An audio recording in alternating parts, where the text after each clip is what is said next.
everyone, welcome to the Art Workshop here on Pike TV. My name is Christopher Epling. We're really excited that you tuned in and happy you did. We have a really cool show in store for you today. I think you're going to like it a lot. In today's episode, we were considering a few different things that we could offer in terms of subject matter. And we just recently, at the time of this recording, had our federal holiday, July 4th, Independence Day. So I thought, well, maybe we could do something geared towards around some sort of patriotic themed, using, of course, art. Now, July 4th, in fact, constituted as a federal holiday, and it commemorated the Declaration of Independence being signed and adopted by the Continental Congress on July 4, 1776. This, of course, made all the American colonies no longer subject to the fearsome monarch of Britain, King George III. So with that in mind, we thought, why not do something interesting geared around something patriotic? And of course, we have many, many examples of that throughout history concerning our country since we actually had our independence. And in one of those situations, and one that I'm fascinated with, is the First World War. First World War was fought in many types of situations, but often the people who fought this war encountered trenches and large artillery fire. So in one particular scene of this, I thought we could use ink and learn how ink can be used with a white type of ink too, in combination to really get a neat effect. And it's often used in comics today. So it's blocking. That's the main art term we're going to be focusing on, is blocking today, using ink. Now, I'll show you a little bit about the materials and an example here of what we're wanting to do. So the materials that I've brought, of course, I have my ink. This is Sumi ink.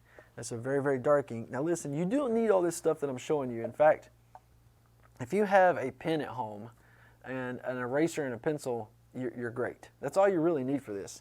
Now, there's going to be a lot of inking though, so if you don't have a brush or a supply of ink like this at home, you're going to be drawing a lot more with an ink pen, but you know, it still would work.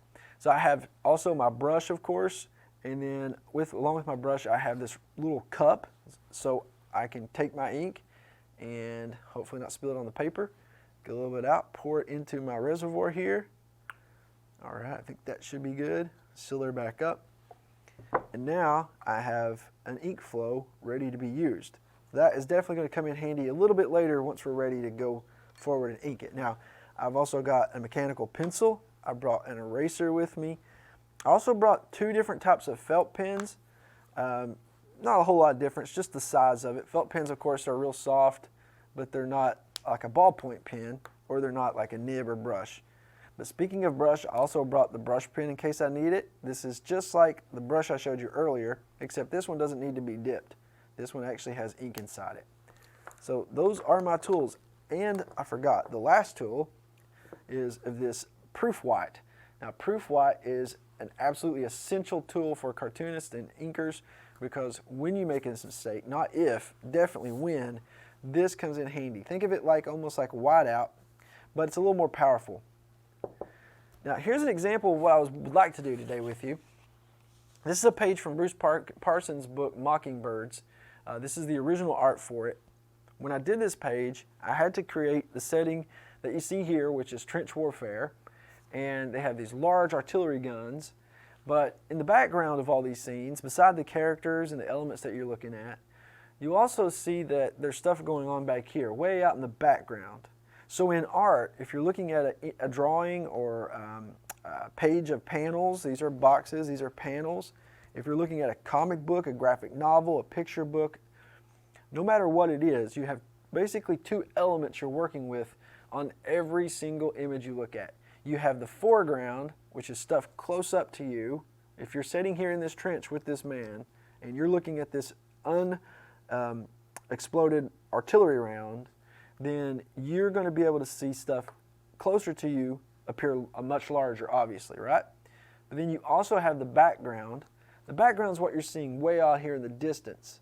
So the smoke, an explosion. Down here we have more smoke from these rounds going off.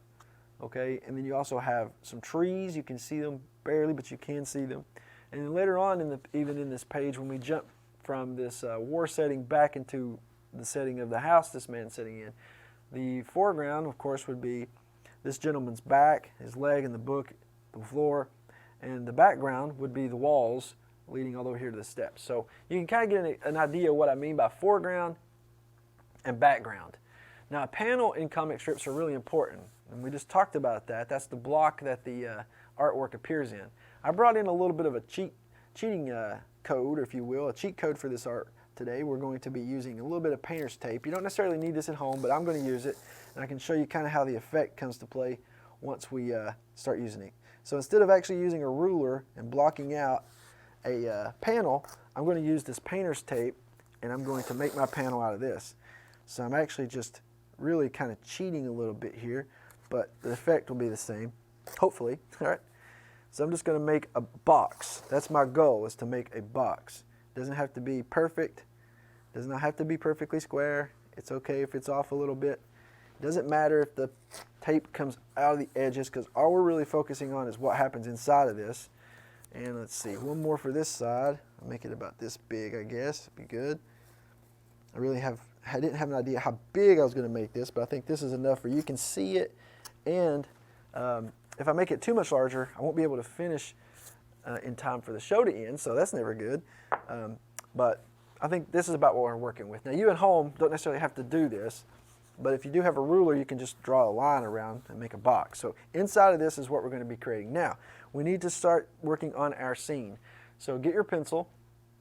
We're going to be working on two elements here. We're going to be working on the foreground and the background. The first is the foreground. So first thing we're going to draw is we're going to draw a circle right about there. So go ahead and put a circle in your panel. And then from there, I'm going to draw a stick figure, literally a stick figure, who is setting down. So I'm going to draw his arms coming down this way, arms down this way, and then leg up like this and down, and another leg up on this side and down. So you can see both legs, right? This is our foreground. Now, I drew a stick figure for a very important reason. Think of this like a big block of clay. And what I've done is I just threw some clay down on the paper. So these lines are my clay, all right? This clay can be manipulated into different shapes with your pencil. And that's what we're going to do. But I need this structure, this frame, this blueprint to go by to help me to finish the character. I always start this way. Now, we're going to be also working on, of course, the background. I would like to draw this in a trench. So I want you to start on one side of your panel, and you're going to draw a line going straight down. Not straight down, but at an angle towards the middle. And then on this side, an angled line coming down to meet that one. Okay? Just like that, on both sides. So this will be where the trench is. So if you imagine what we looked at earlier, you can see how these lines kind of go down and meet right here and here. So it makes like a V, right? That's what we're doing. We're making a V, and inside this will be our background. Now, I'm not going to work on the background too much right now with penciling, because if I do, there's going to be so many pencil lines you're not going to be able to follow along with me at home. I want to avoid that, so I want you to work just along with me what I'm working on here. Let's start over here with our person.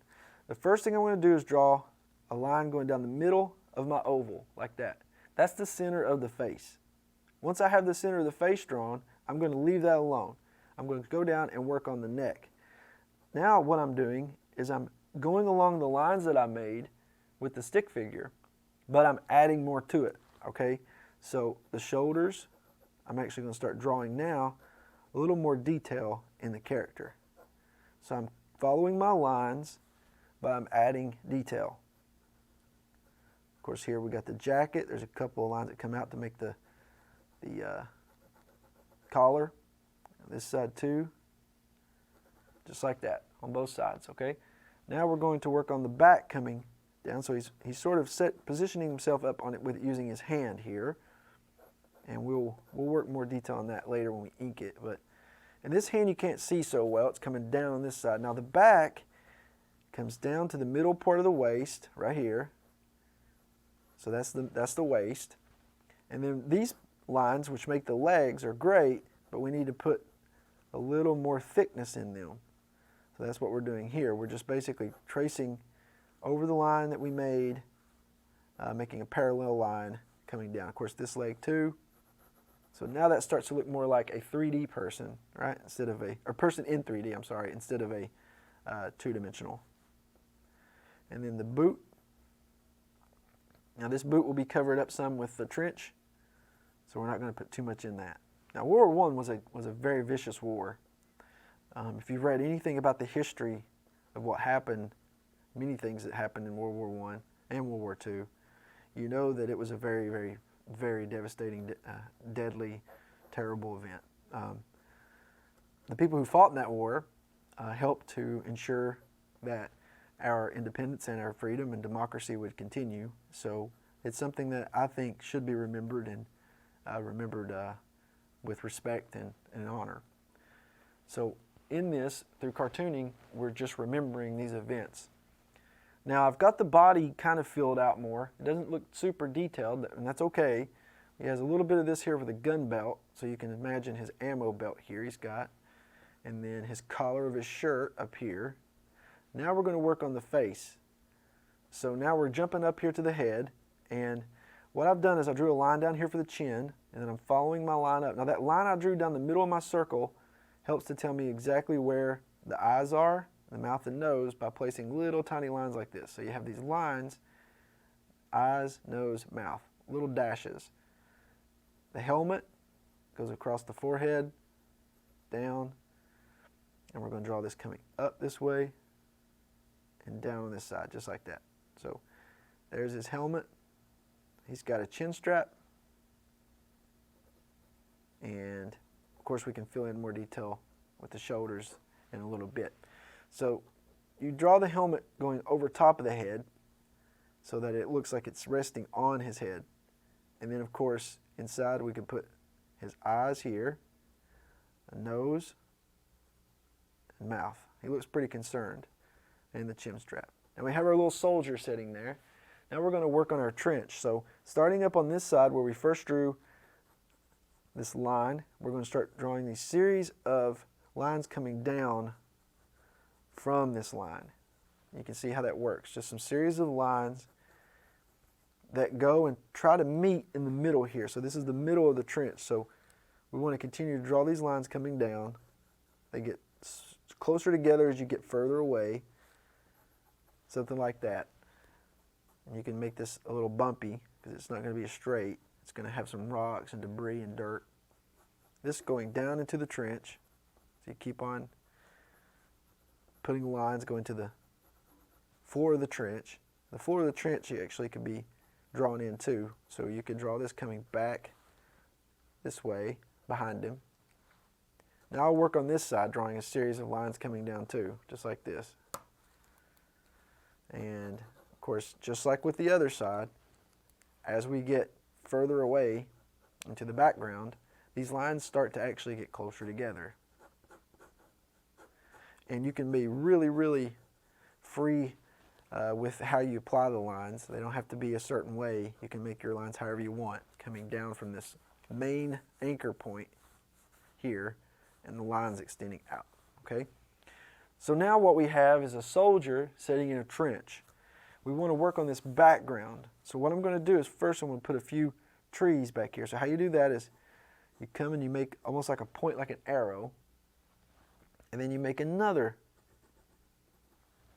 center lines just like the first one you made. This one a little bit wider as you go towards the bottom of the tree. So now we have a small little evergreen back here. You can add some more behind it now that you know how to draw it. You can draw it pretty fast. So this is a tree line off in the distance. You can add a few more kind of popping up here and there. And we may even put a few on this side too, like this. So we can see this trench extends out into what we would consider maybe a forest, maybe all the way to the edge of the forest. It's a very, very, very long, deep trench.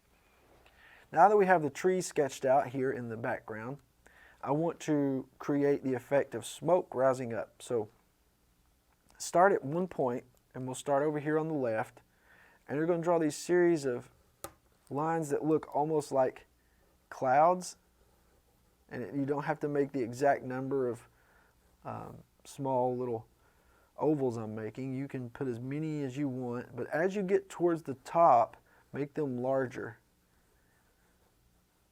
Something like that. Now we have smoke rising, and we'll put a little more smoke over here on this side. this one actually we'll put a little smaller to make it seem like it's further away even from this. And based on now what we have, we're ready to actually go in and put some ink down. Now you could even put some lines coming out like an explosion just occurred here, where this is all happening as the smoke's rising from whatever's going on out here in the far background. Okay, so now we have the soldier, we have the trench, we have the trees, and we have the smoke. All this done pretty freehand in pencil. What I'd like to do now is switch to the brush. So I've brought out my brush along with my ink, and I get some applied to the tip, and I always kind of test this out a little bit on a separate sheet of paper usually to see exactly how much ink I have, because if you have a lot of ink stored in your brush tip, the more pressure you put down, the more wide I should say, the line is. So if I barely press down, I'm getting a thin line, press down hard, I get a thick line. As the ink starts to run out, your line will start to dissipate, break up, won't be solid the closer you get to the end of the line. And that's when you know I need to put more ink in my brush. So I've applied some ink. Now luckily for the first step of this, I really am using this brush as a paintbrush. So instead of using it like a tip like this, I'm actually turning it on its side just a little bit, and I'm going all the way to the edge of this painter's tape.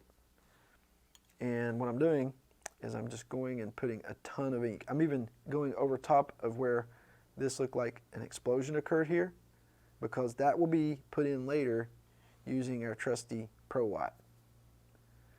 So we'll go ahead and fill this in all the way out to the edges, really close to the edges of where you drew the smoke rising. And you'll do this now on each segment. So everywhere there's not any smoke rising, you're going to add black. This is a night sky, so we want it to be to show like that this is happening at night, okay? Or early morning, or maybe just turned dark. So I'm going in between my little clouds of smoke here, and I'm inking this in. I'm not tracing my lines yet, so I'm not actually tracing the lines that I used to create the smoke.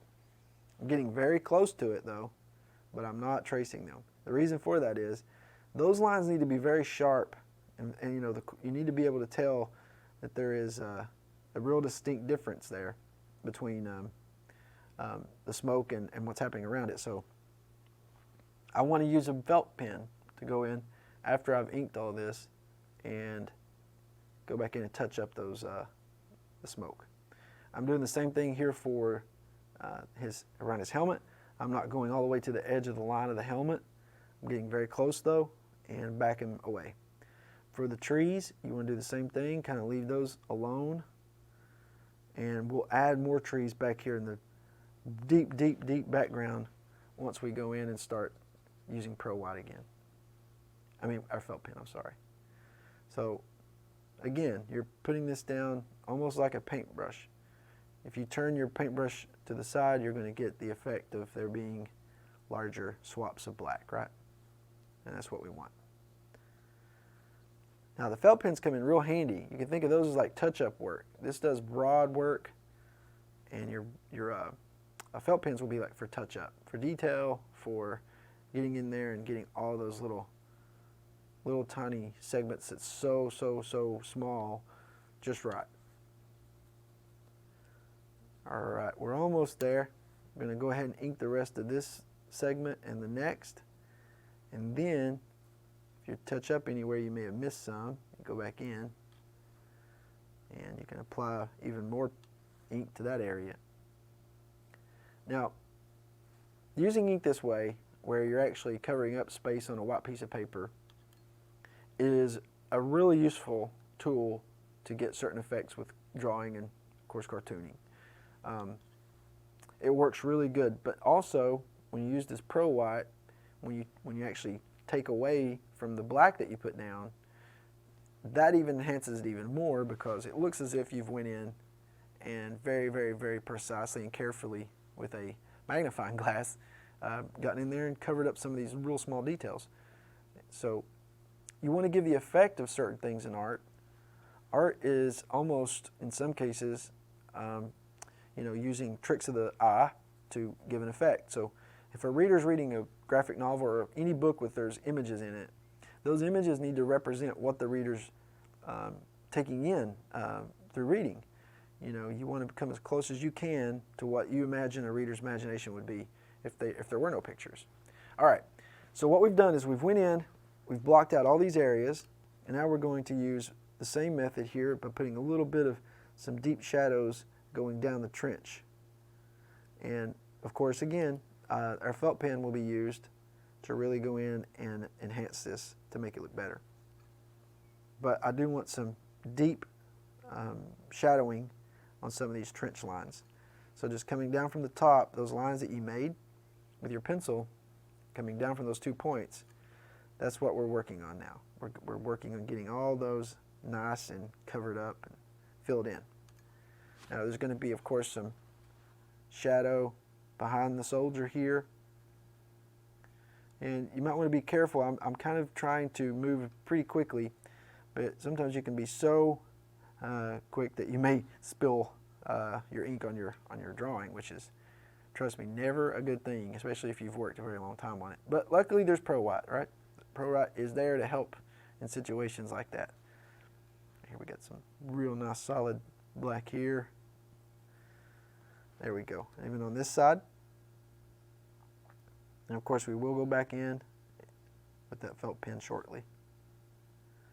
But we do want to go ahead and cut some work down for us, because if we were trying to do this with a felt pen alone, it would take a lot longer time. And around here, coming down, there we go. Now, I've inked out, blocked out those areas, so I'm going to my felt pen now, starting back up here around the smoke, and I'm going to be tracing over my lines. Here's where you fill in. Now, one other little tip here is if you're using this method where you're blocking out with ink first, and you're blocking out large segments, large areas of the drawing, you want to wait till that dries, because the felt pen doesn't react well to wet surfaces. So that ink is wet, so when you start to go down and put the felt pen down, it may not work so good.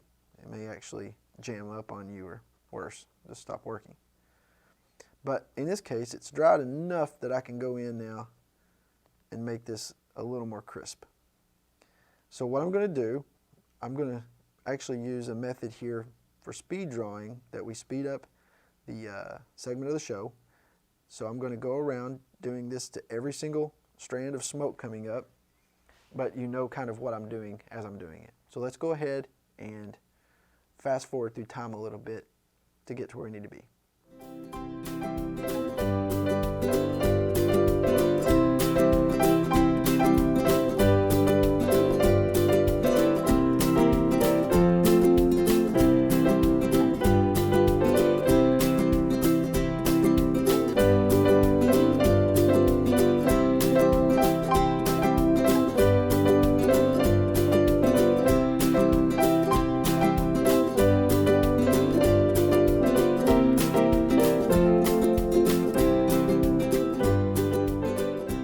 Okay everybody, so we've went in and we've blocked out these areas. Now you may have noticed too that I went ahead and cross-hatched a lot of this black in here, and that's really easy to do.